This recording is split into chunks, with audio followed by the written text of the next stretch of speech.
Now, many of you on this channel have accused me of being too hard on Energy Minister Ed Miliband. But today I'm happy to report Ed did a good thing. So what exactly has Ed Miliband done? Well, there's a project that the UK government has been invested into called XLinks. And today, well actually a couple of days ago, Ed Miliband pulled the plug on XLinks, and that's a good thing. So for those of you that don't know what XLinks is an undersea power transfer cable that was planned to run from the Devon coast across the Channel, down through the Bay of Biscay, across the Straits of Gibraltar to Morocco. And the idea behind this, that there would be a very large solar and wind energy plant built in Morocco to supply energy specifically into the UK grid. Now, the UK government has officially pulled out of talks with XLinks, the company behind this huge project, and the government says that, you know, they want to be smarter with our investments and also to be more secure by having our energy generation in the UK. Now, I should say, the way this project is being described in the media has been slightly misconstrued. The plan was to build this undersea cable, that is the XLinks part of the project, at a cost of £24 billion. Now, as the press reported this, you would think the UK was going to be funding that £24 billion. That is not the case. XLinks were planning to go out and get investment from large banks and other sources to fund that cable. But what the UK government was going to do was to guarantee them a price for the power that was generated in Morocco and delivered to the UK. Now, XLinks claimed that they would be able to supply about 8% of the UK's daily load for about 19 hours of the day. And again, this would all be delivered by an undersea cable running some 3,800 kilometres across the oceans down to Morocco. So why has the government cancelled this? Well, XLinks, the company, which is chaired by former Tesco's chief executive Sir Dave Lewis, was seeking to agree a 25-year contract for difference with the Department of Energy and Security. Now, this would guarantee them a set price for the energy generated by their project.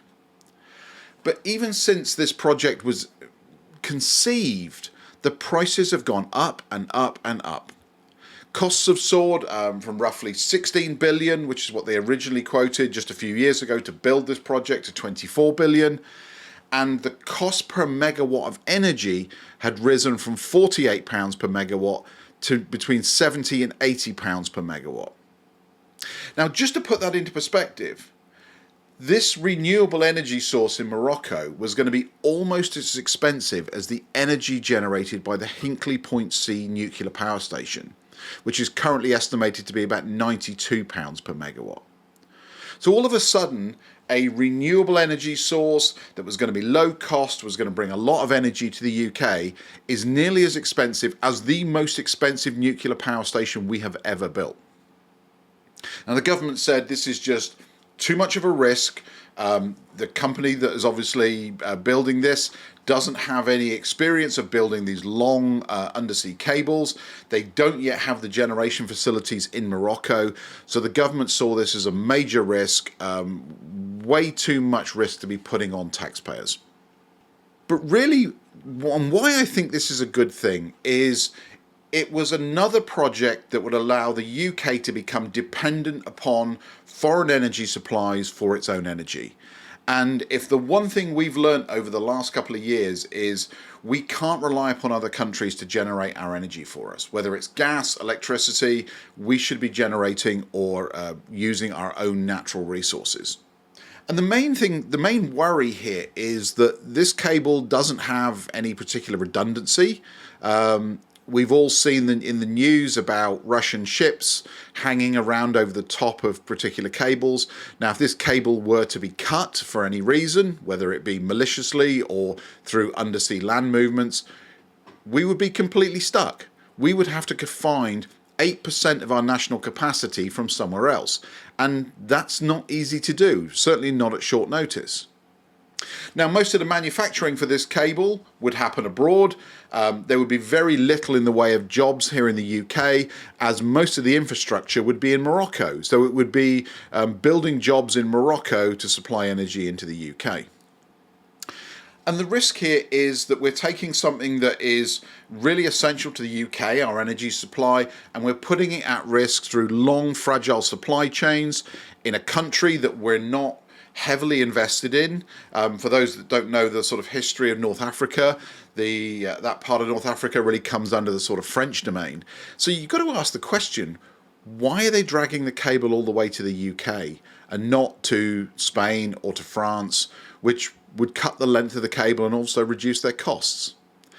And the main reason is that our energy prices here in the UK are higher than in both of those countries, so therefore this company could make the most money out of UK consumers.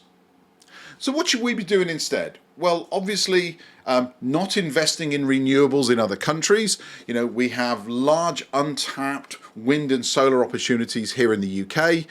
We're already building new nuclear power stations, which will help remove that reliance upon gas. We should also be taking that money, investing it into energy storage and grid upgrades, all of which will hopefully bring down the costs. Now, if you want to know a bit more about this, Ed Miliband sat down for an interview just a couple of days ago with Imogen from the Fully Charged show. I will put a link to that video in the description below. I thought it was a really good interview. It lasted about 30 minutes. Ed came across really well, which again is kind of unusual for him. And I thought Imogen did a really good job of asking the right questions, but also letting him speak. And it's actually quite refreshing to see a journalist in this day and age who lets politicians actually speak and get their message across, rather than just trying to interrupt them to get a soundbite. So congratulations to Imogen and the Fully Charged team. A really, really good interview. Link will be in the description below. But in that interview, Ed said, you know, we want to be investing in creating UK jobs in the energy and the manufacturing industry. We want to boost our energy independence and reduce our global risk. So what should we take away from this?